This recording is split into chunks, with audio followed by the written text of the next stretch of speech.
அஸ்ஸலாமு அலைக்கும் வரஹ்மத்துல்லாஹி வபரகாத்துஹு. கண்ணியத்திற்குரிய எல்லாம் வல்ல அல்லாஹ்வின் நல்லடியார்களே, அருமை சகோதரர்களே, மிக்க மேலானவன் என்கிற சூரத்துல் அலாவுடைய விளக்கங்களை ரமலானிலே தொடராக நாம் பார்த்தோம். வசனம் மொத்தம் 19 வசனம் அதுக்குள்ளே இருந்தாலும் நாம் ஒரு 4-5 வசனங்கள் தான் அதில் பார்க்க முடிஞ்சிச்சு. எனவே அதனை தொடர்ந்து ஒவ்வொரு வாரமும் சனிக்கிழமை இரவு 9லிருந்து 10 மணி வரைக்கும் இந்த நேரத்தில் அதனுடைய தொடர்ச்சியை வாரந்தோறும் பார்க்கலாம் என்கிற அடிப்படையில் இந்த வகுப்பு முதல் வாரம் ஏற்பாடு செய்யப்பட்டிருக்கிறது. அதில் ஏற்கனவே நாம் சப்யஹிஸ்ம ரப்பிக்கல் அலா, அல்லதி ஹலக ஃபசவ்வா, வல்லதி கத்தர ஃபஹதா, வல்லதி அஹ்ரஜல் மர்ஆ ஃபஜஅலஹு குஸாஅன் நஹ்வா, இதுவரைக்கும் உண்டான வசனங்களுக்குரிய பொருள் மற்றும் அது சொல்லக்கூடிய தத்துவங்கள், வாழ்க்கை அனுபவங்கள், வாழ்க்கைக்கு தேவையான படிப்பினைகள் என்று அந்த அத்தியாயம் சொல்லக்கூடிய பல விஷயங்களை இந்த வசனத்திற்குள்ளாக நாம் சிந்தித்து உணர்ந்திருக்கிறோம். அதனைத் தொடர்ந்து அதற்கு அடுத்த வசனமாக ச நுக்ரி உக ஃபலா தன்சா இல்லா மாஷா அல்லாஹ், ச நுக்ரி உக ஃபலா தன்சா, நபியே உமக்கு நாம் ஓதி காட்டுவோம், நீர் அதை மறக்க மாட்டீர், அல்லாஹ் நாடியதை தவிர என்று அடுத்த வசனம் வருகிறது. முதல்ல இது மேலே பேசிக்கிட்டு இருக்கிற செய்திகளுக்கும் இதுக்கும் இடையில் உண்டான தொடர்பு என்னங்கிறத நம்ம பார்க்கணும். பொதுவாகவே குர்ஆனை படிப்பதில் நமக்கு இருக்கிற சிக்கல் என்னென்னா, குர்ஆனு சம்மந்தமில்லாத விஷயங்களை தொகுத்து பேசுது, எதோ ஒன்று பேசிக்கிட்டு இருக்கோம், அதுக்கடுத்து வேறு எதோ ஒன்று பேசும் அப்படிங்கிற மாதிரி ஒரு ஒரு ஒரு உணர்வு, ஒரு சிந்தனை முஸ்லீம்களுக்கே அப்படி தான் இருக்குது. அதனால தான் நம்மளால் குர்ஆனை சரியாக படிக்க முடியலை. அப்படி நம்ம நினச்சிக்கிட்டே இருக்கிறதுனால குர்ஆனோட நெருங்க முடியலை, குர்ஆனுடைய ஆழத்தை உள்வாங்க முடியலை. காரணம், எதையோ ஒன்று பேசிக்கிட்டு இருப்பான், இல்லை அடுத்து வேறு எதையோ ஒன்று பேசுவான், ரெண்டு சம்மந்தம் இல்லாமல் இருக்கும். ஏன்னு கேட்டால் நம்ம அதுக்கு ஒரு பொதுவான பதில் வச்சுருப்போம். குர்ஆன் தேவைக்கேற்ப இறங்குச்சில்ல, அதனால் அந்த ஆர்டரில் இருக்குது. குர்ஆன் அருளப்பட்ட ஆர்டர் ஒரு ஒரு ஒரு கருத்தை சொல்வதற்காக வேண்டி நம்ம மனிதர்கள் புத்தகம் எழுதுகிற மாதிரி அல்லாஹ் எழுதலை. இன்றைக்கி ஒரு தேவை இருக்கும், மதியானம் ஒன்று இருக்கும், மதியானம் ஒரு பிரச்சனை, அதை பற்றி எல்லாம் பேசியிருப்பான். திரும்ப சாயங்காலம் வேற ஒரு பிரச்சனை வந்திருக்கும், அந்த பிரச்சனையை பற்றி சாயங்காலம் அல்லாஹ் குர்ஆன் வசனங்களை அருளியிருப்பான். அப்போ அதையெல்லாம் சேர்த்து தானே நமக்கு அத்தியாயமாக தொகுக்கப்பட்டிருக்குது. அதனால் முன்பின் சம்மந்தம் இல்லாமல் தான் இருக்கும் என்பதை போல இந்த இந்த இந்த வசனங்களுக்கு இடையில் தொடர்பற்று இருப்பதை போல தோன்றக்கூடிய இடங்களுக்கு நம்ம இப்படி ஒரு பதிலை சொல்லி நமக்கு நாமே சமாதானம் அடைஞ்சுக்கிறோம். அதனால் நம்மளால் ஆழ்ந்து போக முடியலை. ஒரே விஷயத்தினுடைய தொடர்ச்சி கண்டினியூட்டியாக வந்துக்கிட்டே இருந்துச்சு அப்படின்னா ஒன்றுக்கு அடுத்து ஒன்று ஒரு விஷயத்தை நல்லா ஆழமாக விளங்கிக்கிட்டோங்கிற ஒரு புரிதல் இருக்கும். இப்போ அந்த புரிதல் இல்லாதனால நம்மளால் டீப்பாக உள்ளே போக முடியலை. ஆனால் உண்மையில் குர்ஆன் அப்படி இருக்கானா? அப்படி இல்லை. சம்மந்தம் இல்லாத விஷயங்களின் தொகுப்பாக இருக்கானா? அப்படியெல்லாம் இல்லை. ஒவ்வொரு வசனத்துக்கும் இன்னொரு வசனத்துக்கும் இடையில் ஒரு தொடர்பு இருக்கிறது, அதில் ஒரு பெரிய ஞானம் இருக்கிறது. அந்த ஞானத்தின் அடிப்படையில் தான் அல்லாஹ் அதை சொல்கிறான். ஆனால் அது மேலோட்டமாக பார்த்தா விளங்காது, கொஞ்சம் ஆழ்ந்து பார்த்தா விளங்கும். கவனத்தோடு சிந்திச்சு பார்த்தோம்னா இந்த அத்தியாயத்தில் ஏன் இந்த வசனம் வந்துச்சு, ஏன் இந்த வசனம் முதல்ல வந்துச்சு, அதுக்கடுத்து ஏன் இந்த செய்தி வந்துச்சு, அதுக்கு இதுக்கு இடையில உண்டான தொடர்பு என்ன, அப்படிங்கிற விஷயங்கள் எல்லாம் யாரெல்லாம் கொஞ்சம் தங்களுடைய நேரத்தை அதில் செலவழிக்கிறாங்களோ, ஆழ்ந்து சிந்திக்கிறாங்களோ, அந்த சிந்தனைக்கு ஏற்ப அதனுடைய தத்துவங்களை புரிந்து கொள்ள முடியும். ஏன்னா குர்ஆன் என்பதே வெறுமனே வாசித்தலுக்கு உள்ள புத்தகம் அல்ல. குர்ஆன் என்பது ஆழ்ந்த சிந்தனைக்குரிய புத்தகம். அதுக்கு தான் நாம இந்த குர்ஆனை தந்திருக்கிறோம் என்று குர்ஆனை பற்றி அல்லாஹ் சொல்கிறான். கிதாபுன் அன்ஸல்நாஹு இலைக்க முபாரக்குன் லியத்தப்பரு ஆயாத்திஹி. இந்த குர்ஆன் அருளியதனுடைய நோக்கத்தை அல்லாஹ் சொல்லும் பொழுது அதனுடைய வசனங்களை ஆழ்ந்து சிந்திக்க வேண்டும் என்பதற்காகத்தான் இதை தந்திருக்கிறோம். அப்போ ஆழ்ந்து சிந்திக்காத ஒருத்தவங்க இந்த மாதிரி மேலோட்டமாக பல காரணங்களை சொல்லிட்டு நம்ம வெளியே போயிடுவோம். ஆழ்ந்து சிந்தித்த ஒருத்தருக்கு இந்த மாதிரி பதிலெலாம் பொருத்தமற்றதாக இருக்கும், அதிலிருந்து பல கருத்துக்களை பெற்றுக்கொள்ள முடியும். அந்த வகையில் இப்போ முதல் கேள்வி என்னன்னு கேட்டால், இப்போ அல்லாஹ் உயர்வான உன் இறைவனை தஸ்பீஹ் செய்வீராக அப்படின்னு ஆரம்பித்தான். சப்யஹிஸ்ம ரப்பிக்கல் அலா, உயர்வான உன் இறைவனின் நாமத்தை, பெயரை தஸ்பீஹ் செய்வீராக. ஏன் தஸ்பீஹ் செய்யணும் அப்படிங்கிற காரணத்தை பின்னாடி அனுக்கிறான். உயர்வான இறைவன், அந்த உயர்வானவன் என்பதற்கான நியாயங்கள் என்ன, அவனை ஏன் தஸ்பீஹ் செய்யணும், அதுக்கான காரணங்கள் என்ன, அதான் அதுக்கு அடுத்த வசனங்களில் தொடர்ச்சியாக வந்துச்சு. அல்லதி ஹலக ஃபசவ்வா, அவன் படைச்சான். வெறுமனே படைச்சதோடு மட்டுமில்லை, அந்த படைப்பை ரொம்ப நுணுக்கமாக ரொம்ப சீராக செம்மையாக படைச்சான். ஹலக ஃபசவ்வா. வல்லதி கத்தர ஃபஹதா, அவன் இந்த படைச்ச படைப்புகளுக்கு அவை எவ்வாறு இயங்க வேண்டும் என்பதற்கான இயங்கு விதிகளை அல்லாஹ் நிர்ணயித்தான். ஃபஹதா, அவற்றை படைச்சதோடு விட்டுறாம அதுக்கான வழிகாட்டுதலை வழங்கினான். எப்படி வாழணும் அப்படிங்கிற அதை வாழ்க்கை முறைக்கான வழிகாட்டுதல் வழங்கினான். அல்லதி கலக ஃபஸவ்வா வல்லதி கத்தர ஃபஹதா வல்லதி அக்ரஜல் மர்ஆ, அவன் மேயும் இடங்களை, அதாவது புல்வெளிகளை வெளிப்படுத்தினான். அதுக்கான விளக்கங்களை எல்லாம் நம்ம நீண்ட விளக்கங்களை பார்த்துட்டோம். வல்லதி அக்ரஜல் மர்ஆ. பிறகு ஃபஜஅலஹு குஸாஅன் நஹ்வா, அந்த அந்த அந்த புல்வெளிகளை, அந்த மேய்ச்சல் நிலங்களை அதை கருகி போன, காய்ந்து போன அல்லது கருப்பு நிறமாக மாறி போகிற ஒன்றுமில்லாத சருகுகளாக அல்லாஹ் மாற்றியும் விடுகிறான். இது எல்லாம் முதல் சொன்ன விஷயத்திற்கான ஏன் தஸ்பீஹ் செய்ய வேண்டும் என்பதற்கான காரணங்களாக நம்மால் புரிந்து கொள்ள முடிகிறது. காரணம் சொல்கிறேன்னு அல்லாஹ் சொல்லலை, ஆனால் சிந்திக்கும் போது நமக்கே விளங்குது. நான் ஏன் உயர்வான இறைவனை தஸ்பீஹ் செய்யணும் தெரியுமா? அவன் தானப்பா படைச்சான், அவன் தான் படைப்பின சும்மாவை படைச்சிருக்கான். எப்படி படைச்சிருக்கான் பாரு, அட்டகாசமாக இருக்குல்ல படைப்பு. வெறுமனை சும்மா விட்டானா? எப்படி இயங்கணுங்கிற விதிகளை உண்டாக்கி வச்சிருக்கான் பாரு. அதுக்கு தேவையான ஒவ்வொன்றையும் உருவாக்கி தந்திருக்கான் பாரு. அப்படின்னு அந்த தஸ்பீஹிற்கான இறைவனை தூய்மைப்படுத்த வேண்டும் என்பதற்கான காரணங்களை பட்டியலிட்டு கொண்டே வந்த இறைவன் இதுவரைக்கும் அப்படியே ஒரு ஆர்டர் தெரிகிறது. இப்போ அடுத்து இந்த வசனம் எப்படி ஆரம்பிக்குது? ச நுக்ரி உக்க ஃபலா தன்சா, உமக்கு நாம் ஓதி காட்டுவோம், நீர் அதை மறக்க மாட்டீர். இது என்ன ஆர்டர்? இப்போ மேலோட்டமாக பார்த்தா ஆர்டர் குழம்பி போன மாதிரி இருக்கு. மேலே இது வரைக்கும் பேசிக்கிட்டு வந்து தொடர்ச்சியாக பேசினா படைப்புகளை பற்றி பேசணும், படைப்பின் ஞானங்களை பேசணும், அது அப்படியே கண்டினியூவாக போச்சுன்னா ஓகே விளங்கும். ஆனால் இங்கே இப்போ எப்படி ஆரம்பிக்குது? உமக்கு நாம் ஓதி காட்டுவோம், நீர் அதை மறக்க மாட்டீர், அல்லாஹ் நாடியதை தவிர. இப்போ முதல் கேள்வி, இது சம்பந்தம் இல்லாத ஒன்றா, துணுக்குகளின் தொகுப்பா, ஏதோ ஒரு விஷயத்தை அல்லாஹ் பேசணும் அப்படி எடுத்துக்கிறதா, அல்லது இந்த அத்தியாயத்தில் இந்த வசனம் இடம்பெற்றிருப்பதற்கான நியாயம் இருக்கிறதா, அல்லது மேலே சொல்லப்பட்டதனுடைய தொடர்ச்சி இதில் இருக்கிறதா, அதை புரிந்து கொள்ள முடியுதா அப்படிங்கிறதா முதல் கேள்வி. புரிஞ்சுக்க முடியுதா? சொல்லுங்க, இதுக்கான பதில் சொல்லுங்க. இவ்வளவு நேரம் மேலே பேசுனதெல்லாம் விளங்கிடுச்சு. படைப்பு, படைப்பின் நோக்கம், படைப்பினுடைய தாத்பரியம். இப்போ உமக்கு நாம் ஓதி காட்டுவோம், நீர் அதை மறக்க மாட்டீர், அல்லாஹ் நாடியதை தவிர. மேலே உள்ளதுக்கு இதுக்கு என்ன தொடர்பு இருக்கிறது?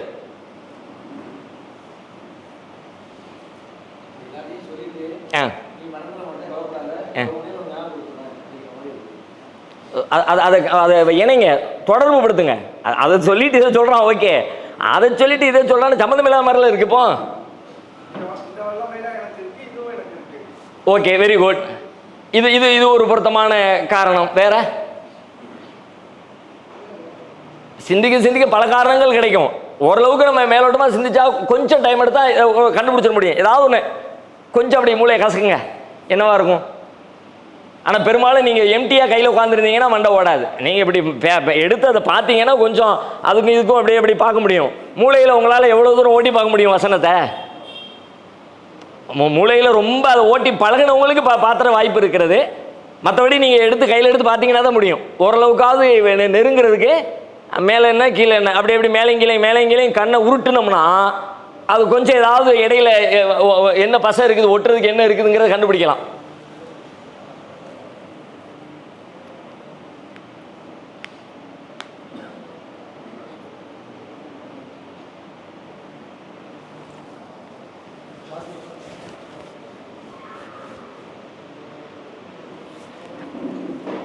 ஒன்று என்னென்னா, இல்லை அப்படி தானே, ஒன்றும் பெருசாக தோண மாட்டேங்குது. இப்போ ஒரு காரணம் சொன்னாங்க, அல்லாஹ்வுடைய வல்லமைகளை பேசிக்கொண்டே வந்தது, இதுவும் ஒரு வல்லமையின் வெளிப்பாடுனாங்க. அல்லாஹ் எப்படிப்பட்டவன் தெரியுமா? அல்லாஹ் உனக்கு கொடுத்த வேதத்தை சும்மா விட்டு அதை பாதுகாக்கிற வல்லமை அவனுக்கு இருக்கிறது. அதை அப்படிங்கிற அந்த தொடர்ச்சி இதுக்கு தஸ்பீஹ் செய்யத்தானே வேணும், அல்லாஹ் தூக்கி தானே செய்யணும். அது ஓகே. அதை தாண்டி நீங்கள் யோசிச்சா அதே மாதிரி அல்லாஹ்வை தஸ்பீஹ் செய்ததுக்கான மற்றொரு காரணமாக இந்த செய்தி இருக்கிறது. மற்றொரு காரணமாக எப்படி இருக்கிறது அப்படின்னு கேட்டால், அல்லாஹ் இந்த திருமறை குர்ஆனை பாதுகாப்பதற்கான ஒரு வித்தியாசமான டிவைன் ப்ரோக்ராம் சிஸ்டம், ஒரு அற்புதமான ஒரு தெய்வீகத்தன்மை வாய்ந்த ஒரு வித்தியாசமான பாதுகாப்பு ஏற்பாட்டை இதை அல்லாஹ் செய்கிறான். உலகத்தில் வேறு எந்த மத நூல்களுக்கும் வேறு எந்த நூல்களுக்கும் இல்லாத ஒரு பாதுகாப்பு செட்டப். என்ன பாதுகாப்பு செட்டப்பு? இது மனதில் வைத்து பாதுகாக்கப்படுகிற ஒரு பாதுகாப்பு ஏற்பாடு.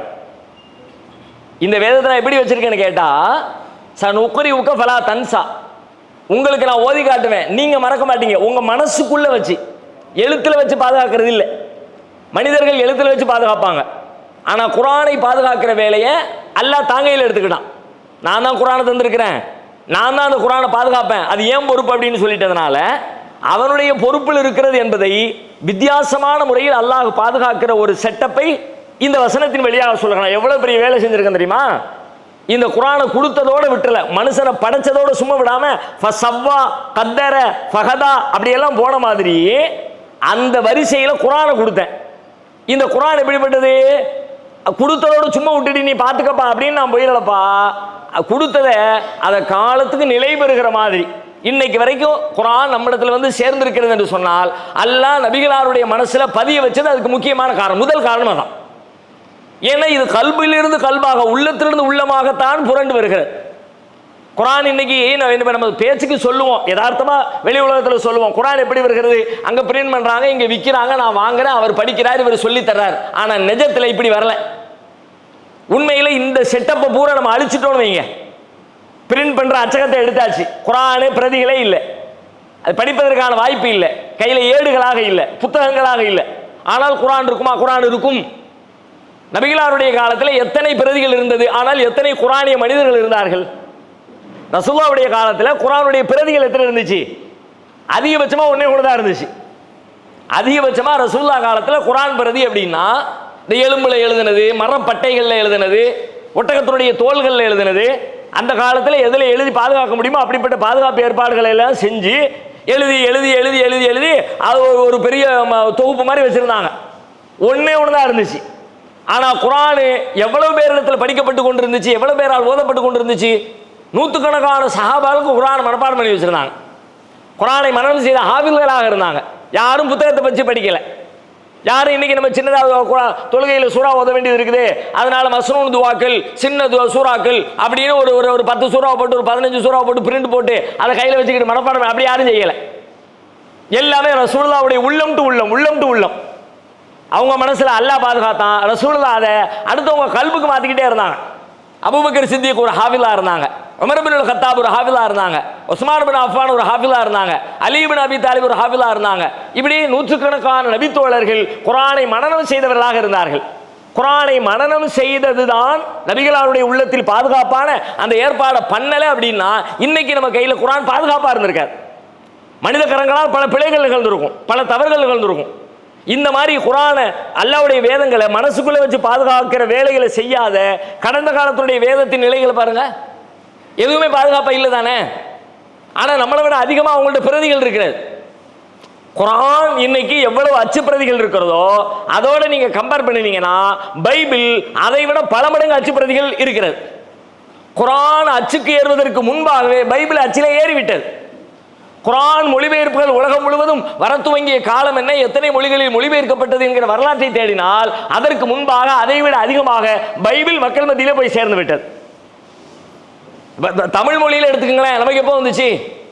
தமிழ் மொழியில் 1920களுக்கு பிறகுதான் ஏறத்தாழ இஸ்லாம் இங்கே எப்போ அறிமுகம் ஆயிடுச்சு? ரசூல் ஸல்லல்லாஹு அலைஹி வஸல்லம் வாழுகிற காலத்திலேயே இந்தியாவிற்கு அறிமுகம் ஆயிடுச்சு. ரசூலா வாழ்ந்த காலம் கிபி 6ஆம் நூற்றாண்டு, 6ஆம் நூற்றாண்டு 7ஆம் நூற்றாண்டு, 6-7 நபிகளார் வாழ்றாங்க. அப்பமே இஸ்லாம் இங்கே அறிமுகம் ஆயிடுச்சு.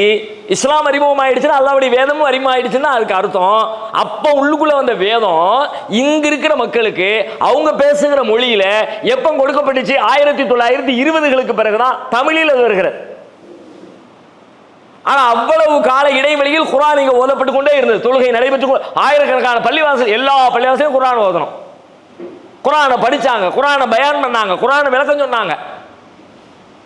குர்ஆன் பிரதிகள் இல்லை, ஆனாலும் குர்ஆன் இருந்து கொண்டே இருந்துச்சு.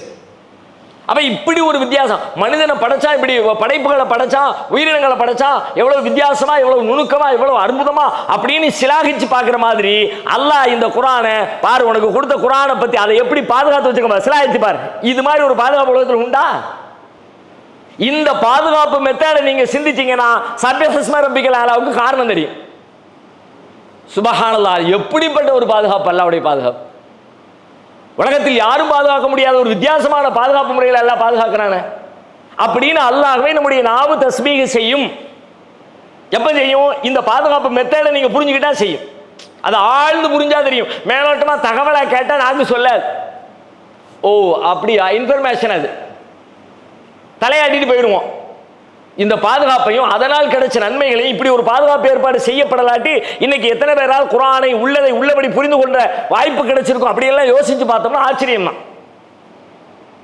நபி ஸல்லல்லாஹு அலைஹி வஸல்லம் இன்னும் சொன்னா, நபிகளார் இவ்வளவு பெரிய குர்ஆன், இவ்வளவு தண்டிக்கு இருக்குல்ல, 500 பக்கம் 600 பக்கம் 700 பக்கம் அளவுக்கு ஒரு பெரும் இவ்வளவு பெரிய குர்ஆன் ஒரு எழுத படிக்க தெரியாத ஒருத்தருடைய உள்ளத்துல எதுவுமே மறக்காம 100% மனனமாக இருத்தல் என்பது உண்மையிலே அது உலகத்தில் நிகழ்கிற ஒரு அற்புதம் தான். அது இப்ப நீங்க இதே மாதிரி உலகத்தில் யாரையாவது ஒருத்தர் ஏதாவது ஒரு புத்தகத்தை எழுத படிக்க தெரியாத ஒருத்தர், எழுத படிக்க தெரியாத ஒருத்தராக இருக்கணும், அவர் இவ்வளவு பெரிய புத்தகத்தை எந்த கூடுதல் குறைவும் மாற்றங்களும் இல்லாம முழுசா அப்படியே மனப்பாடம் பண்ணணும். அந்த மனப்பாடத்துக்காக அவர் எந்த மெனக்கெடுதலும் செய்யக்கூடாது. யாரிடத்துலையும் திரும்ப ஒரு விஷயத்தை மனப்பாடம் பண்ணணும்னா ஒன்று படிக்கணும், எடுத்து வச்சு படிக்கணும். இவங்க படிக்கல, ரசூலுல்லாஹ் படிக்கல. ரெண்டாவது, படிக்காவிட்டாலும் கேட்கணும். ஒரு காலத்தில் வாழ்ந்த மக்களுக்கு அவங்க படிப்பறிவு இல்லை, ஆனாலும் கேட்டு கேட்டு கேட்டு நிறைய கவிதைகள் படிப்பாங்க, நிறைய பாடல்கள் சொல்லுவாங்க, நிறைய சொலவடைகள் சொல்லுவாங்க. நபி ஸல்லல்லாஹு அலைஹி வஸல்லம் அந்த மாதிரி கேட்பதற்கு வாய்ப்பு இருக்குதா? அவங்கள சுத்தி சுத்தி எல்லாரும் ஓதிக்கிட்டே இருந்தாங்க, ரசூலுல்லாஹ் கேட்டுக்கிட்டே இருந்தாங்கன்னு சொல்ல முடியுமா? ரசூலுல்லாஹ் தான் முதல்ல ஓதி ஆகணும், வேற யாருக்கும் தெரியாது. எழுத படிக்க தெரியாத ஆளு மீண்டும் மீண்டும் புத்தகத்தை படிப்பதற்கான வாய்ப்பே இல்லாத ஒரு மனிதர், சரி தான் படிக்க விரும்புகிற, தான் படிக்க வேண்டிய அந்த வேதத்தை கேட்பதற்கு வாய்ப்பு இருக்கிறதா? அதற்கும் வாய்ப்பு அந்த மனிதருக்கு மறுக்கப்பட்டிருக்கிறது. அப்படியான ஒரு சூழலே இல்லை. சரி, அவருக்கு கிடைச்ச அந்த வேதத்தை அவர் உருப்போட்டுக் கொள்வதற்காக மீண்டும் மீண்டும் அவராவது சொல்லி பார்த்து செக் பண்ணி, எப்ப நான் சொல்றேன் கரெக்டா பாரு, செக் பண்ணி அதுக்கான வாய்ப்பு இருக்கிறது, அதுவும் இல்லை. எல்லா வாசல்களும் அடப்பட்டு போயிருக்கிறது. ஆனால் குர்ஆன் பாதுகாப்பா இருக்கிறது. நபிகளாருடைய உள்ளத்தில் குர்ஆன் பாதுகாப்பாக இருந்ததே ஒரு பெரிய ஆச்சரியம். இப்படி ஒரு கேரக்டரை நீங்க உலகத்தில் வேற எங்கேயும் காட்ட முடியாது. யாரையாவது ஒருத்தரை காட்டுங்க, அவர் புத்தகம் படிக்கல, யார் இடத்துலையும் கேட்கவும் இல்லை, ஒருக்க படித்தது திரும்ப திரும்ப ரிப்பீட் பண்ணவும் இல்லை, ஆனால் ஆயிரக்கணக்கான பக்கங்களை ஒரு வரி கூட மாற்றாமல், முன்பின் தெரியாமல், தவறு இல்லாமல், பிழை இல்லாமல் 100% மனதில் அவர் இருத்தி இருந்தார்னு ஒரு ஆள் நீங்க காட்ட முடியுமான? உலகத்தில் அன்னிலிருந்து இன்னைக்கு யாரையும் காட்ட முடியாது. நபிகள் ஸல்லல்லாஹு அலைஹி வஸல்லம் அவர்களை தவிர. அப்ப அது எப்படி நிகழ்ந்தது? அல்லாஹ் தன்னுடைய ஸ்பெஷல் கேர் உலகத்தில் வேற யாருக்கும் அல்லாஹ் அந்த ஸ்பெஷல் கேர் கொடுக்கவும் இல்லை. ரசூலுல்லாஹ்வுக்கு பிறகு வேற யாருக்கும் அந்த மாதிரி நீங்க முயற்சி எடுக்காம, நீங்க பாடுபடாம, நீங்க மனப்பாடம் பண்ணாம, உங்க மனசுக்குள்ள நிப்பாட்டி வைக்கிற வேலையை நாம் பார்த்துக்கிறேன்னு அல்லாஹ் பொறுப்பெடுக்கல. ரசூல் ஸல்லல்லாஹு அலைஹி வஸல்லத்துக்கு மட்டும் பொறுப்பெடுத்தான். இப்போ நபிகளாருக்கு எடுத்த அந்த பொறுப்பு மாபெரும் அற்புதம். அந்த அற்புதம் நிகழவில்லை என்று சொன்னால் இன்றைக்கு உலகத்தில் திருமறை குர்ஆன் நிலை பெற்றிருப்பதற்கான வாய்ப்பே இல்லை. எனவே மனித குலத்திற்கு நேர்வழி காட்டுகிற இந்த வேதத்தை நபிகளாருடைய உள்ளத்தில் பாதுகாத்து தந்ததன் வழியாக அல்லாஹ் ஒரு பேர் அருளை இந்த மனித குலத்திற்கு செய்திருக்கிறான். அதை சிந்தித்து பார்க்கிற மக்கள் அல்லாஹ்விற்கு தஸ்பீஹ் செய்ய வேண்டும் என்கிற தஸ்பீஹின் காரணங்களில் அல்லாஹ் இதை கொண்டு வந்து சேர்க்கிறான். அதுக்கு தான் சேர்க்கிறான், சும்மா சேர்க்கல, சம்மந்தம் இல்லாம சேர்க்கல. படைச்சது மட்டும் பெரிய விஷயம் நினைக்காதப்பா. உன் மூக்கு இங்க வச்சேன், கண்ணை இங்க வச்சேன், கையை இப்படி வச்சேன், கிட்னி அப்படி வச்சேன், அதுதான் பெருசு. அப்படி இல்லை, நீ எப்படி வாழணும் வச்சனே அது அதை விட பெருசு. அது உன் கையில வந்து சேர்றதுக்கான வாய்ப்பை ஏற்படுத்துற அதை விட பெருசு. கண்ணு கொஞ்சம் முன்ன பின்ன மாறி இருந்தா கூட பஞ்சாயத்து இல்லை. ஆனால் வணங்க வேண்டிய இறைவன் யார் என்பதிலே ஒரு மனிதன் மாறி இருந்தால், அவன் வழிபட வேண்டிய முறை என்ன என்பதை ஒரு மனிதன் தெரியாதிருந்தால், கைகால்களில் ஏற்படுகிற மாற்றத்தை விட அவனுக்கு கிடைக்க வேண்டிய வழிகாட்டுதலில் சிக்கல் இருந்துச்சுன்னா அதான் ஆகப்பெரிய சிக்கல். அப்ப நீ என்னை இவ்வளவு அழகா படைச்ச ரப்பே அப்படின்னு ஒருத்தர் தஸ்பீஹ் செய்யறதா இருந்தா, எனக்கு இந்த மார்க்கத்தை, இந்த குர்ஆனை கொண்டு வந்து கொடுத்த ரப்பே அப்படின்னு தஸ்பீஹ் செய்யறதுக்கான நியாயம் அதிகம் இருக்கிறது. எனவே அந்த தஸ்பீஹிற்கான காரண பட்டியலில் சனுக்ரிஉக ஃபலா தன்சா, நான் சொல்லுவேன், நான் ஓதி காட்டுவேன், நீங்க மறக்க மாட்டீங்க அல்லாஹ் நாடுனதை தவிர என்பது தஸ்பீஹிற்கான அல்லாஹ் உயர்ந்தவன் என்பதையும், அல்லாஹ்வை தஸ்பீஹ் செய்ய வேண்டும் என்பதையும், அல்லாஹ்வை தூய்மைப்படுத்த வேண்டும் என்பதையும் சொல்லக்கூடிய காரணங்களில் பட்டியலில் ஒரு காரண பட்டியலாகத்தான் அல்லாஹ் இதை வந்து சேர்த்திருக்கிறான்.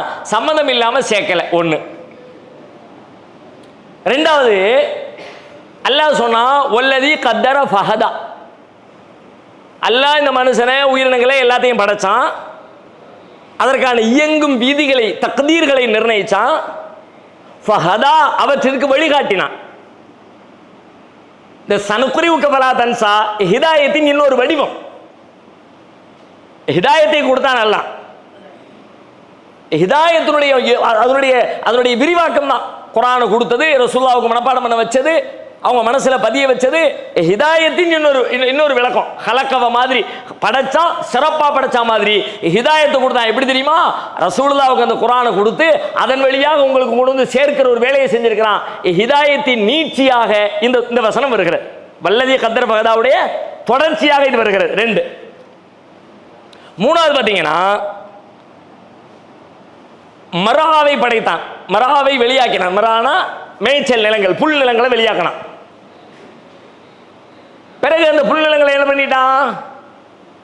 ஃபஜஅலஹு குஸான் அஹ்வா, காய்ந்த சருகுகளாக ஒண்ணுமில்லாம ஆக்கிட்டான். இப்போ படைச்சான், வளர்த்தான், ஒண்ணுமில்லாம ஆக்கிட்டான். அதை சொல்லிட்டு அதனுடைய கான்ட்ராஸ்ட், அதனுடைய முரண்நிலைகளை பேசுகிறான். வந்துச்சு, உருவாச்சு, அழிஞ்சு போயிடுச்சு. ஆனா அல்லாஹ்வுடைய வேதம் அழியவே அழியாது. எப்படி அவனுடைய தொடர்ச்சி பாருங்க, சம்பந்தம் இல்லாம இல்ல. முதவசனம் சொல்லுது, படைச்சான், வளர்த்தான், டெவலப் ஆச்சு, வளர்ந்துச்சு, காஞ்சிச்சு, சருகா போய் இல்லாம போயிடுச்சு. ஆனா குர்ஆன் அப்படி போயிடும் நினைக்காத.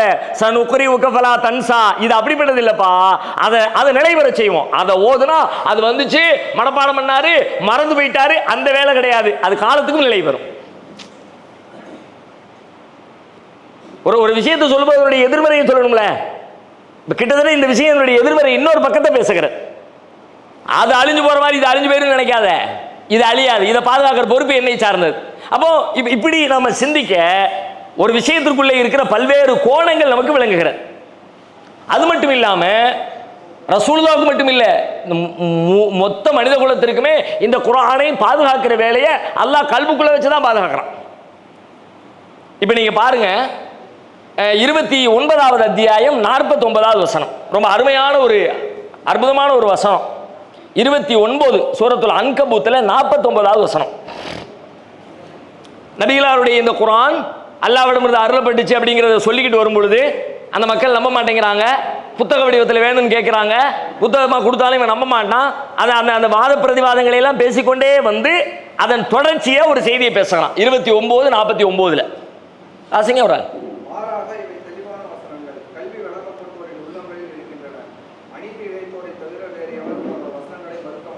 மீனூருக்கு வாசிங்க, கவனிங்க, கொஞ்சம் நிதானமா வாசிங்க.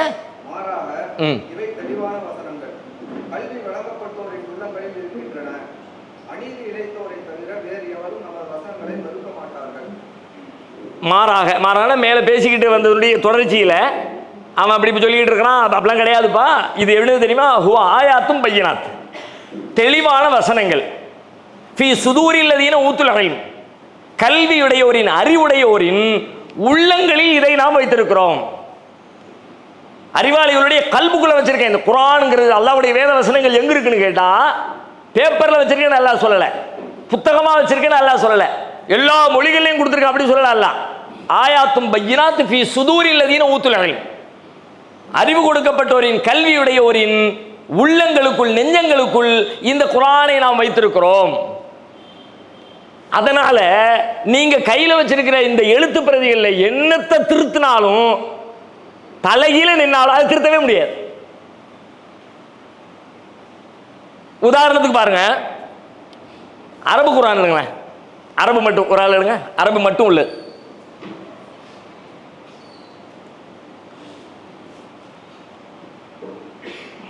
13 வரியா, 37:68 எடுங்க. கொண்டாங்க, நான் எடுத்துறேன்.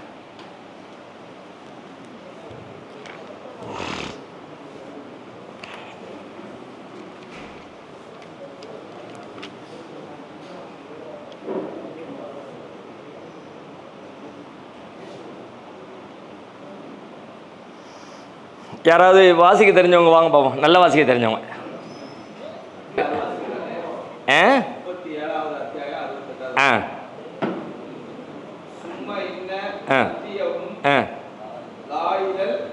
நீங்க அதை பார்த்தா அப்படிதான் வாசிப்பேன்னு சொல்லிட்டு நான் இதை எடுக்க சொன்னேன். இதை பார்த்து வாசிங்க பார்க்கலாம். இந்தாங்க, அதுக்கு இதுக்கு ஏதாவது வித்தியாசம் இருக்கான்னு பாருங்க, கண்டுபிடிங்க.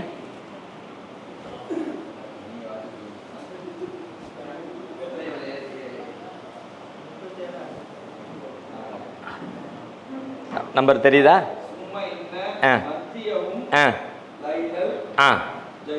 இப்போ பாருங்க, முதல்ல வாசிச்சதுக்கு இப்போ வாசிச்சதுக்கு வித்தியாசம் தெரிஞ்சா? அவர் ஃபோனை பார்த்து வாசிச்சார், ரெண்டாவது குரானை பார்த்து வாசிக்கும்போது, குரானை பார்த்து வாசிக்கும்போது ஒரு ஒரு ஒரு நெடில் ஓசை ஒரு குறில் ஓசையாக மாறிடுச்சு. வாசிங்க, சத்தமாக வாசிங்க, கவனிங்க, நீங்கள் எல்லாரும் கவனிங்க. ரெண்டையுமே வாசிங்க. முதல்ல வாசிச்ச ஃபோனை வாசிங்க, திரும்ப குரானை வாசிங்க.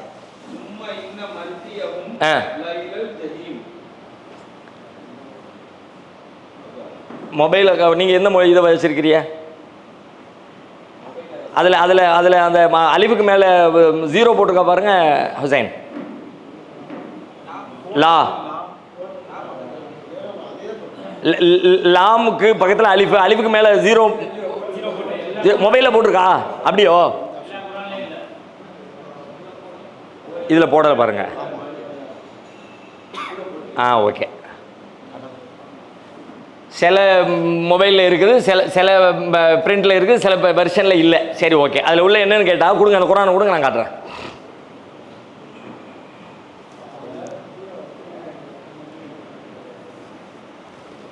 இப்போ இந்த வசனத்தில் சும்ம இன்ன மர்ஜி அஹும் லா இலல் ஜஹீம் அப்படின்னு இருக்குது. லா இலல் ஜஹீம், லாமு ஒரு அலிஃபு, அதுக்கப்புறம் இலல் ஜஹீம்னு இருக்குது. ஆனால் இதை முறையாக குரானை கற்றுக்கொண்டவர்கள், ஒரு ஆசிரியரிடமிருந்து குரானை கற்கிற முறைகளை கற்று குரானை கற்றிருப்பாங்கல்ல, அந்த மாதிரி முறைப்படி கற்றவங்க, அதிலும் குறிப்பாக ஹாஃபில்களாக குரானை மனனம் செய்தவர்கள், அவங்களும் குரானை பார்த்து தான் படிச்சிருப்பாங்க, பார்க்காம படிக்க போகிறது இல்லை. குரானை மனப்பாடம் பண்ண ஹாஃபில்களாக இருந்தாங்க அப்படின்னா அவங்க இதை எப்படி வாசிப்பாங்கன்னு கேட்டால், ஆக்சுவலி இங்கே லா இலல் ஜஹீம்னு இருக்குது, நெடிலா இருக்குது லா அப்படின்னு. ஆனால் யாரும் லான்னு நெடிலா வாசிக்க மாட்டாங்க, ல இலல் ஜஹீம்னு அதை குறிலா வாசிப்பாங்க. எழுத்துல என்ன இருக்குன்னு கேட்டால் லா நெடிலா இருக்கிறது, ஆ இருக்குது. ஆனால் வாசிக்கிறது அரை மாத்திரை சவுண்டுக்கு தான் ஒலிக்கும். வேணா நீங்கள் இதில் வேணா போட்டு கேட்டு பாருங்க, கிராத்தெல்லாம் போட்டிருப்பாங்கல்ல, அந்த மாதிரி கிராத்துக்களை ஏதாவது ஓட விட்டு பாருங்க. சூரத்து சாஃபாத்தில் அந்த வசனம் வரும் பொழுது, எத்தனாவது வசனம் நம்பர் என்ன சொன்னேன்? 68. அது நீங்கள் போட்டு எத்தனை கிராத்து வேணாலும் போடுங்க, 100 கிராத்து போடுங்க, 500 கிராத்து போடுங்க, 1000 கிராத்து போடுங்க. யூடியூப்ல எத்தனை இருக்குது, எதை வேணாலும் போடுங்க. பிரிண்டில் உலகம் முழுக்க எப்படி இருக்குன்னா இப்படி தான் இருக்குது, லான்னு தான் இருக்குது. ஓதும் போது லேன்னு தான் ஓதுவாங்க. ஆக்சுவலி புத்தகத்தை பார்த்து வாசித்தா எப்படி வாசிக்கணும், என்ன இருக்கோ அதானே வாசிக்கணும். இருக்கிறது ஒன்று, வாசிக்கிறது வேற ஒன்று. இருக்கிறது லான்னு தான் இருக்குது, ஆனால் உலகம் முழுக்க லேன்னு வாசிக்குது. என்ன காரணம்? என்ன காரணம்னு கேட்டால், இந்த புத்தகத்தில் இதில் பிரிண்டில் அச்சில் பிழையுது, இது அச்சு பிழையுது. இந்த அச்சு பிழை உலகம் முழுக்க இருக்கிறது. எல்லா குரான்லையும் இந்த அச்சு பிழையோட தான் பிரிண்ட் பண்ணுறாங்க.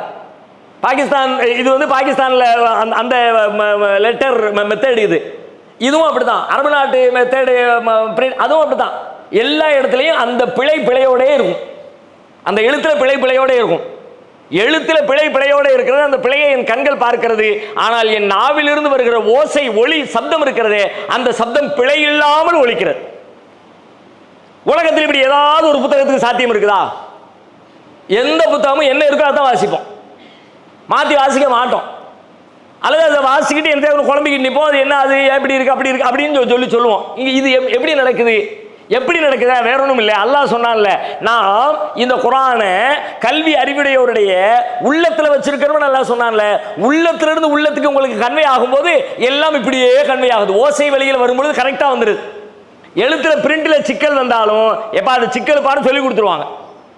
இப்போ அதனால இப்போ சமீப காலத்தில் என்ன பண்ணிக்கிட்டு இருக்கிறாங்க, அந்த சிக்கலும் தெரியாத ஆட்கள் இருப்பாங்க, குழம்பிக்கிட்டு இருப்பாங்க. அப்படின்றதுக்காக அரபு மொழியிலேயே இல்லாத, இலக்கண முறைகளிலே இல்லாத ஒரு மெத்தடை இப்போ கடைபிடிக்கிறாங்க. எப்படி கடைபிடிக்கிறாங்கன்னா, அந்த அலிஃபுக்கு பக்கத்தில் ஒரு முட்டை ஒன்று போட்டு விடுறாங்க. முட்டை போடுறதுன்னு ஒன்று கிடையாது. அப்படி அரபி மொழியில் ஒரு மேலே ஒரு சுழியை போடுறதுங்கிற ஒரு பழக்கம் ஒரு மொழியில எழுத்துல ஒரு காலத்திலையும் இருந்ததில்லை. இப்போ மற்ற மக்கள் வாசிப்பதற்கு தெரிஞ்சுக்கணும், இப்படி ஒரு முட்டையை போட்டு விட்டு, என்ன சம்மந்தமில்லாம முட்டை இருக்குது, என்ன இது அப்படின்னு குழம்புவோம்ல. அப்போ வாத்தியார் சொல்லி கொடுப்பாரு, சரி இந்த முட்டை போட்டு இருந்துச்சுன்னா நீட்டி இருக்கிறது நீட்டாம வாசின்னு சொல்வதற்காக வேண்டி ஒரு ஏற்பாடு பண்ணி வச்சிருக்கிறாங்க. இப்படி உலகத்தில் பிழையாக எழுதப்பட்டாலும் அது எழுதப்பட்டதை உலகம் எப்படி வாசிக்குமோ அப்படி வாசிக்காமல் சரியாக வாசிக்கிறார்கள் என்றால் உள்ளத்திலிருந்து அந்த வாசனை, அந்த ஓதுதல் வெளிப்படுகிறது. இது அல்லாஹ் இந்த குர்ஆனுக்கு மட்டுமே செய்திருக்கிற பிரத்யேக ஏற்பாடு. அதே மாதிரி இன்னொரு உதாரணம் சொல்ல பாருங்க. இப்போ அலம் தர கைஃப, எத்தனாவது சூரா இது? அலம் தர கைஃப, அலம் தர கைஃபங்கிறது 105வது சூறாவா? 105வது சூறா. 105வது சூறாவில் அதனுடைய முதல் வாசகம் அலம் அப்படிங்கிறது எடுங்க, நீங்கள் மொபைல் எடுங்க, ஒரே மாதிரி தான் இருக்கும். அலிஃபு லாமு மீமு 3 எழுத்து இருக்குதா அலம் அப்படின்னு.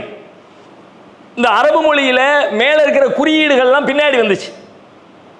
குறியீடுகள்லாம் ரசூலுல்லாஹ்வுடைய காலத்துக்கு பிறகு, ஒரு நீண்ட காலத்துக்கு பிறகு, ஹஜ்ஜாஜ் இப்னு யூசுஃப்னு ஒரு ஆட்சியாளருடைய காலத்தில் அரபு மொழி தெரியாத மக்களுக்கு எப்படி வாசிக்கிறதுன்னு குழம்புவாங்கன்றதுக்காக குறியீடுகள் போடப்பட்டுச்சு. ஆ இ உ ஜேர் ஜபர் பேசுங்கிறப்பல பின்னாடி வந்துச்சு. அந்த மொழியில் உள்ளது இல்லை. அதனால தான் மொழி தெரிஞ்சவங்க இந்த குறியீடுகள் இல்லாமலே வாசிப்பாங்க. அரபி மொழி, அரபி பத்திரிகை வருதுல, பத்திரிகை எடுத்து பாருங்க, அரபு மொழியில் எழுதப்பட்ட புத்தகங்கள் இருக்குல்ல, புத்தகங்கள் எடுத்து பாருங்க, அந்த புத்தகத்தில் இந்த மாதிரி குறியீடுகள் எதுவுமே இருக்காது. ஜேரு ஜபரு பேஷு ஃபத்தஹ கஸ்ரு லம்மா இப்படிலாம் ஒன்றுமே இருக்காது. அதில் என்ன இருக்கும்னா அந்த எழுத்து மட்டுமே இருக்கும். அலிஃப் இருக்கும், லாம் இருக்கும், மீம் இருக்கும். அலிஃப் இருக்கும், லாம் இருக்கும், மீம் இருக்கும். இப்போ அலிஃபையும் லாமையும் மீமையும் கொடுத்தா இப்போ நம்மளால வாசிக்க முடியுமா? என்னதுன்னு கேட்போம். இது எப்படி வாசிக்கிறது அப்படிமோ, வாசிக்க நமக்கு தெரியாது. அலிஃபு லாமு மீமு எழுத்து தான் இருக்கு. இது அலமுன்னு வாசிக்கிறதா, இளமுன்னு வாசிக்கிறதா, உளமுன்னு வாசிக்கிறதா, அல்மீன் வாசிக்கிறதா, இல்மீன் வாசிக்கிறதா, உல்மீன் வாசிக்கிறதா, அல்மேன் வாசிக்கிறதா, இல்மேன் வாசிக்கிறதா, உல்மேன், எத்தனை குழப்பம் பாருங்க. இருக்கிறது 3 எழுத்து. 3 எழுத்துல ஹரக்கத்தை போடாமல் விட்டாச்சு, ஜேர் ஜபர் பேசு போடாமல் விட்டாச்சு. அலிஃபுக்கு 3 வச்சுக்கிங்க ஆ இ உ, லாமுக்கு 3 வச்சுக்கிங்க ஆ இ லா லீ லு, மீமுக்கு 3 வச்சுக்கிங்க மா மீ மு. 3 இல்லை 4, இம்மு வேற இருக்கு, புள்ளி வேற இருக்கு, தெரியாதுல்ல. இது இப்படி இதுதான். இது இப்போ நாம செஞ்சுக்கிட்டு இருக்கிறது ஸ்பெஷல் ஏற்பாடு, அரபு மொழி அல்லாதவர்களுக்காக செய்யப்பட்டிருக்கிற ஸ்பெஷல் ஏற்பாடு இந்த ஹரக்கத்துகள் ஜேர் ஜபர் பேஷ் என்பது. அப்போ இந்த ஜேர் ஜபர் பேஷை கழிச்சிட்டு இந்த வார்த்தையை இப்படி நீங்க பார்த்தீங்கன்னா அலிஃபு லாம் மீம் இருக்குல்ல, இந்த அலிஃபு லாம் மீமை இதுவரைக்கும் உலகத்தில் ஜேர் ஜபர் போடுறதுக்கு முந்தியும் சரி, ஜேர் ஜபரை பற்றி அறிவு தேவைப்படாத அரபு உலகத்திலையும் சரி, இதை எப்படி வாசிச்சாங்கன்னா அலம் தர கைஃபா, அலம்னு வாசிச்சாங்க. அலம்னு வாசிச்சாங்க. எப்படி இருக்கு? கரெக்டாக இருக்கு, அலம் கரெக்டாக கரெக்ட், அப்படிதான் வாசிக்கணும், தப்பு இல்லை. இதே மாதிரி இன்னொரு இடத்துல எழுதுனாங்க. இன்னும் குர்ஆன்ல 2-3 இடத்துல அது மாதிரி எழுதப்பட்டிருக்கு. சூரா ஆல இம்ரானுடைய முதல் வசனம், சூரா பக்ராவுடைய முதல் வசனம். சூரா ஆல இம்ரான்னா 3வது சூரா முதல் வசனம், சூரா பக்ரா 2வது சூரா முதல் வசனம். என்ன வசனம் அது? அலிஃப் லாம் மீம். நீங்க மேல உள்ள குறியீடுகளை கழட்டிடுங்க. அங்க என்ன இருக்குது? அலிஃபு லாம் மீம்னு இருக்கு, 3 எழுத்து இருக்கு. இங்க என்ன இருக்கு? அலிஃபு லாம் மீம் 3 எழுத்து இருக்கு. இதே எப்படி வாசிய? அலம்னு வாசிய. அதை மட்டும் ஏன் அலிஃபு லாம் மீம்னியா? ஆக்சுவலி ரெண்டுமே ஒன்று தான், ஒரே எழுத்து தான். இப்போ இந்த ஸ்பெஷல் ஏற்பாடுகளை விட்டுருங்க. ஜேர் ஜபர் பேசுங்கிறது ஸ்பெஷல். இப்போ இதை விட்டுருங்க. இதை விட்டுட்டு நீங்க பாத்தீங்கன்னா அலிஃபு லாம் மீம் தான் அங்கேயும் இருக்கு, அலிஃபு லாம் மீம் தான் இங்கேயும் இருக்குது. அதை ஓதும்போது அலிஃபு லாம் மீம், இதை ஓதும்போது அலம். அலிஃப் லாம் மீம்னு வாசிக்கிற மெத்தேடு கிடையவே கிடையாது உலகத்தில், எந்த மொழியிலையும் கிடையாது. அலிஃப் லாம் மீம்னா என்ன அர்த்தம்? அலிஃபு லாம் மீம் அரபியில் இருக்கிற 3 எழுத்துக்களின் பெயர்கள். அலிஃப் என்றால் ஒரு எழுத்தின் பெயர், லாம் என்றால் ஒரு எழுத்தின் பெயர், மீம் என்றால் ஒரு எழுத்தின் பெயர். எழுத்தின் பெயர்களை எந்த உலகத்தில் எந்த புத்தகத்திலையும் படிக்க மாட்டான். யார் படிப்பா? எல்கேஜி படிக்கிற பையன் தான் படிப்பான். வாசிக்க தெரியாதவன் எழுத்து கூட்டிகிட்டு இருக்கும்போது படிப்பானே தவிர, வாசிக்க தெரிந்த ஒருத்தன் எழுத்துக்களின் பெயர்களை சொல்லுவானா பெயரை சொல்ல மாட்டான். அந்த எழுத்துக்களை சேர்த்து வாக்கியத்தை, வார்த்தைகளை வாசிப்பான். கதவு என்று இருக்கிறது, கதவு என்கிற சொல்லை கதவு என்று தான் வாசிப்போம். காணா தானா ஊனா அப்படியே வாசிப்போம். அது வாசிக்க தெரியாத வாசிப்பான். ஆக்சுவலி கதவுன்னு எழுதப்பட்டா கதவு அப்படின்னு சொல்லி விட மாட்டேக்குன்னு. இப்போ அலம் என்கிற சொல்லு அலிஃபு லாம் மீம்னு சொல்லப்படுகிறது, போதப்படுகிறது. ஏன்? எப்படி? அப்ப இதுவும் அதே தான், அதுவும் அதே தான், ரெண்டும் ஒரே சொல்லுதான். ஆனா இந்த இடத்துல ஒரு மாதிரி உச்சரிக்கிறோம், அந்த இடத்துல வார்த்தையாக சொல்லாமல் வெறும் எழுத்தின் பெயரை மட்டுமே சொல்லுகிறோமே. ஏன்? ஏன் என்ற கேள்விக்கு பதில் இல்லை, ஒரே பதில் தான் இருக்குது. அதுக்கு தர்க்க ரீதியான பதில் இல்லை, நியாயமான ஒரு பதில் இருக்கிறது. என்ன பதில் கேட்டா, இந்த இடத்துல ரசூலுல்லாஹ்வுடைய வாயிலிருந்து வெளியே வந்துச்சு அலம் தர கைஃபன்னாங்க, அந்த இடத்துல அலிஃப் லாம் மீம் தாலிகல் கிதாப்னாங்க. அதனால அது எழுத்துல பார்த்தா ரெண்டு ஒன்று தான். இதுவும் அதே தான், அதுவும் அதே தான். என் கண்ணு அதைத்தான் பார்க்குது. ஆனா என் வாய் சொல்லுது இதை பார்த்தால் அலம் என்கிறது, அதை பார்த்தால் அலிஃப் லாம் மீம் என்கிறது.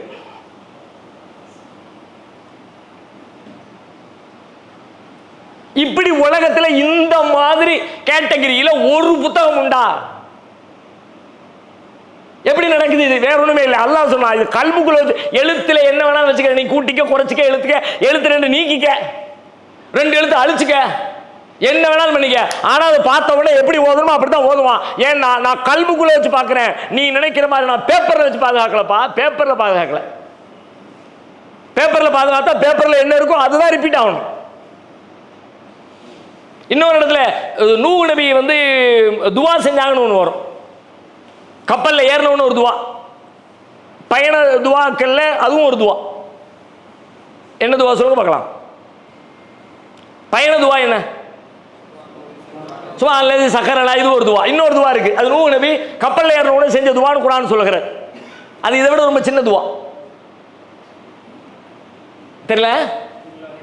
Very good. யாரு சொல்லுங்க. பிஸ்மில்லாஹி மஜ்ரேஹா வ முர்சாஹா இன்ன ரப்பி லகஃபூருர் ரஹீம். குர்ஆன்ல வருது. பிஸ்மில்லாஹி மஜ்ரேஹா, பிஸ்மில்லாஹி மஜ்ரேஹா. நல்ல கவனிங்க, அரபு மொழியில குறியீடுகள் இருக்குல்ல, ஏ குறியீடு கிடையவே கிடையாது. உருதுல உண்டு. மஸ்ஜிதே பள்ளியாசலுக்கு வைப்பாங்க பார்த்தீங்களா, மஸ்ஜிதே தௌபா, மஸ்ஜிதே முபாரக், மஸ்ஜிதே அப்படிம்பாங்கல்ல. மஸ்ஜிதே ஏ போட்டாலே அது அரபியில் உருதுன்னு அர்த்தம். அரபியில் ஏகாரம் கிடையாது. ஆகாரம் ஈகாரம் ஊகாரம், ஆ ஈ ஊதான். அதுல நெடிலும் குறியில தான். ஏ ஜெசிமா அப்படி பேர் வைக்கிறாங்க. ஜெசிமா ஜே அரபி இல்லைன்றலாம் நீங்க. ஏன் ஜே அரபியில ஜேயே கிடையாது. ஜசிமான்னு சொல்லு, அல்லது ஜிசிமான்னு சொல்லு, அல்லது ஜுசிமான்னு சொல்லு. ஜெசிமா இல்லைன்றலாம். பெனாசிர் இல்ல அரபி இல்லைன்றலாம். அதற்கு பேரை பார்த்து சொல்லுங்க, அர்த்தம் சொல்லுங்க. பெனாசிர் இல்லப்பா, இது அரபி கிடையாது. ஏன் அரபியில பனாசிர் இருக்கு, பினாசிர் இருக்கு, புனாசிர் இருக்கு, பெனாசிர் கிடையாது, பே கிடையாது. பே பே அப்படி ஒண்ணு கிடையவே கிடையாது. அரபு மொழியிலே கிடையாது. நீ என்னத்தை கரைஞ்சு கொடுத்தாலும் இலக்கியம் அது இதுன்னு தலையில உருண்டாலும் அப்படி ஒரு ஏகாரம் அரபு மொழியில் கிடையாது. எதிலே உள்ள காட்ட முடியுமா? முடியாது. ஆனா குர்ஆன்ல அரபு மொழியிலேயே இல்லை அப்படி ஒண்ணு. குர்ஆன்ல ஒரு வசனம் எப்படி வருது? பிஸ்மில்லாஹி மஜ்ரேஹா. அரபியிலே இல்லையப்பா. குர்ஆன் அரபி தானே. அது மஜ்ரேஹா, மஜ்ரீஹா வரணும், மஜ்ராஹா வரணும், மஜ்ரூஹா வரணும், மஜ்ரேஹா வர முடியாது. ஆனா உலகம் முழுக்க யாருக்கு ராத்து ஓதுனாலும் எங்க ஓதுனாலும் மஜ்ரேஹாங்கிறாங்க. எடுத்து பார்த்தா அப்படியே அப்படியே இருக்கு. அப்படியும் இல்லைங்க, ஏன்னா எழுத முடியாத. அரபியில் அப்படி எழுதவே முடியாத. மஜ்ரீஹான்னு எழுதி ஆகணும், அல்லது மஜ்ராஹான்னு எழுதி ஆகணும், அல்லது மஜ்ரூஹான. இந்த மூணில் ஒரு வடிவத்தில் தான் எழுதப்படணும். அப்படிதான் எழுதப்படுது. எழுத்துல எழுது மஜ்ரீஹான் இருக்கு, அதை கண்ணு பார்க்குது, ஆனா வாயு சொல்லுது மஜ்ரேஹாங்கு.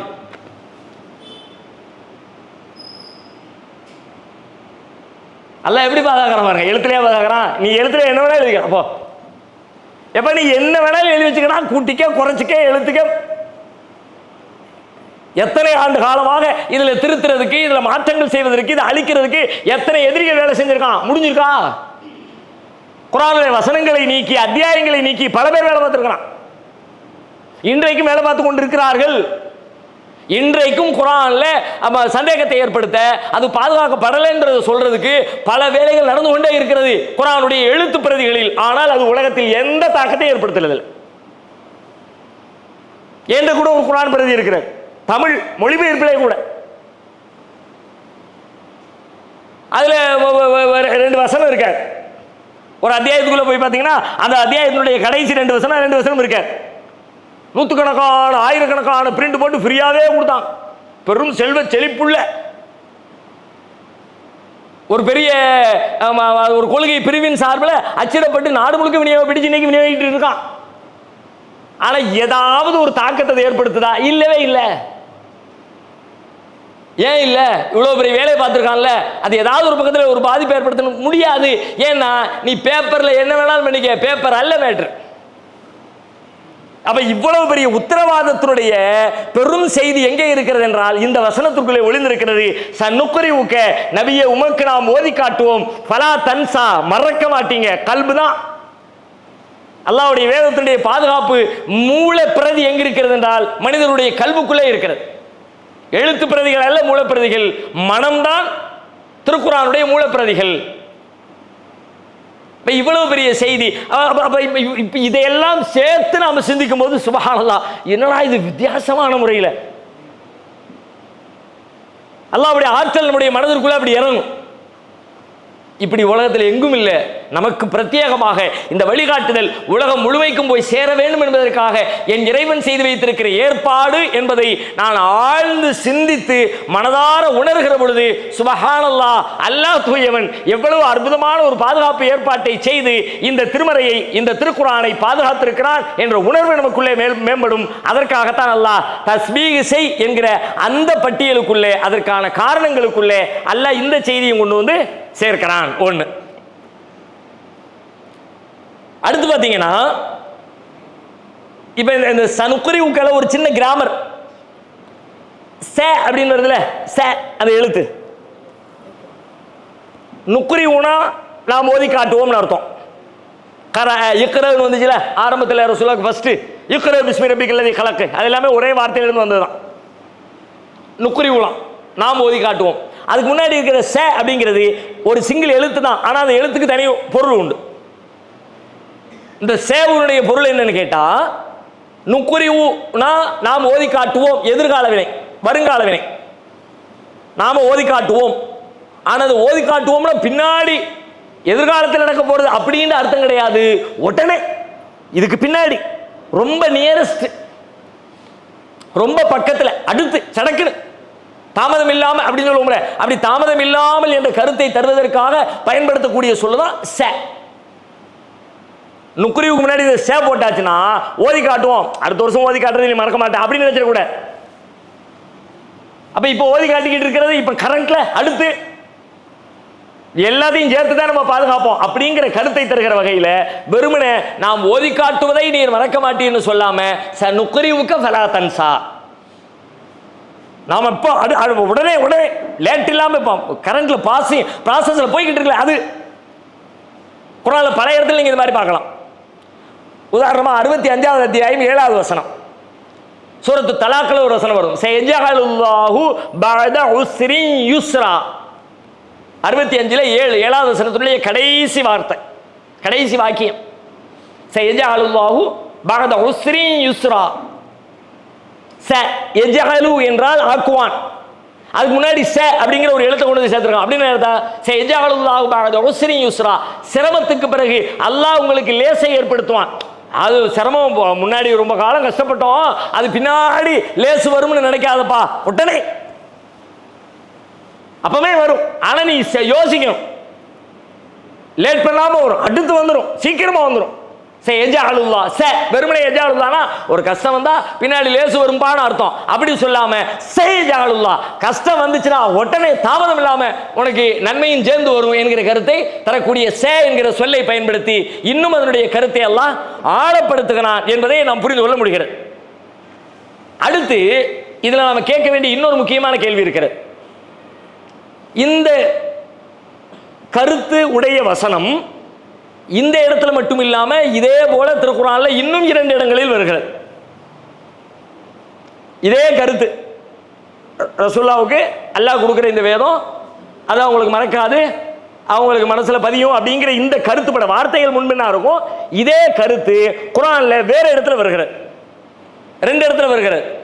ஒரு இடம் ரொம்ப பிரபலமானது, ஒரு இடம் பெரும்பாலும் புழக்கத்தில் மக்களுக்கு தெரிஞ்சிருக்க வாய்ப்பு ரொம்ப கம்மி.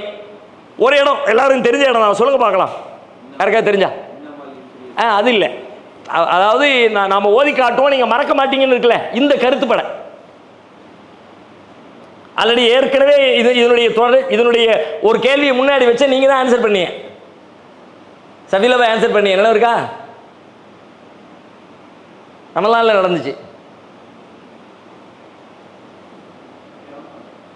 Very good. யாரு? கியாமா, சூரத்துல் கியாமா. Very good. சொல்லுங்க சொல்லுங்க பார்க்கலாம். ஆயத்து நினைவில் இல்லை. என்னன்னு கேட்டா சூரத்துல் கியாமா 75வது அத்தியாயத்தில் அல்லாஹ் சொல்றான். நம்ம எல்லாத்துக்கும் ரொம்ப பரிச்சயமான வாசகம் தான். லா துஹர்ரிக் பிஹி லிசானக லிதஅஜல பிஹி இன்ன அலைனா ஜம்அஹு வ குர்ஆனா ஃபைதா கரஅனாஹு ஃபத்தபிஉ குர்ஆனா சும்ம இன்ன அலைனா பயானா. லா துஹர்ரிக் பிஹி லிசானக லிதஅஜல பிஹி, அவசரப்பட்டு உம்முடைய நாவை நீர் அசைக்காதீர். இன்ன அலைனா ஜம்அஹு வ குர்ஆனா, இந்த குர்ஆனை ஒன்று திரட்டுவதும் அதை ஓத வைப்பதும் நம்முடைய பொறுப்பாகும். ஃபைதா கரஅனாஹு ஃபத்தபிஉ குர்ஆனா, நாம ஓதினால் நீர் அந்த ஓதுதலை பின்தொடர்ந்து வருவீராக. ஓதுறதை கேட்டுக்கிட்டே இருங்க. அவசரப்பட்டுக்கிட்டு சீக்கிரமா மனப்பாடம் பண்ணணுமே, ஜிப்ரீல் வந்து சொல்லிட்டு போயிடுவாரு, அவர் சீக்கிரம் போயிட்டாருன்னா மனப்பாடம் பண்ண முடியாம போயிருமே அப்படின்னு பதட்டத்தில் ரசூலுல்லாஹ் ஜிப்ரீல் ஓதும் போதே சேர்ந்து ஓதுவாங்க. அல்ஹம்துலில்லாஹி ரப்பில் ஆலமீன் சொல்லி முடிக்கிறக்குள்ள உடனே அது மனப்பாடம் பண்ணணுமேங்கிற அந்த பதட்டத்தில் இவங்களும் சேர்ந்து அல்ஹம்துலில்லாஹி ரப்பில் ஆலமீன் சொல்லும் போதே இங்கே சொல்லிக்கிட்டு தான் சொல்றதை கவனிக்க முடியாதுல்ல. ஒரு நேரத்தில் ஒரு வேலை தான் நடக்க முடியும், மல்டி டாஸ்கிங்லாம் முடியாது. ஒரே நேரத்தில் 2 வேலையும் செய்ய முடியாது. ஒன்று சொன்னால் சொல்லணும், கேட்டால் கேட்கணும், கேட்டுக்கிட்டே சொல்லுவேன் சொல்லிக்கிட்டே கேட்க முடியாது. இப்போ ரசூலுல்லாஹ் அதை சொல்ல நினைக்கும் போது கேட்கறத கவனிக்கிறத விட்டுருவாங்க. அப்போ அல்லாஹ் சொல்றான், லா துஹர்ரிக் பிஹி லிசானக, அவசரப்பட்டு உங்களுடைய நாக்க அசைக்காதீங்க, அதை ஓத வச்சு அதை மனப்பாடம் பண்ண வச்சு அதை திரும்ப ஓத வைக்கிறது நம்ம பொறுப்பு அப்படின்னா அல்லாஹ். இது சூரத்துல் கியாமாவுல இருக்கிறது. இதே போல இன்னொரு வசனம் இருக்கிறது 20வது அத்தியாயம் சூரா தாகாவில் 114வது வசனம். அது பெரும்பாலும் பயன்பாட்டில் அதிகம் பயான்களில் சொல்லப்படாத ஒரு வசனம். 20ல் 114. அது ஒரு நல்ல வசனம் தான், வாசிக்கலாம் பார்ப்போம், அதோட முடிச்சுக்குவோம், நேரம் ஆயிடுச்சு.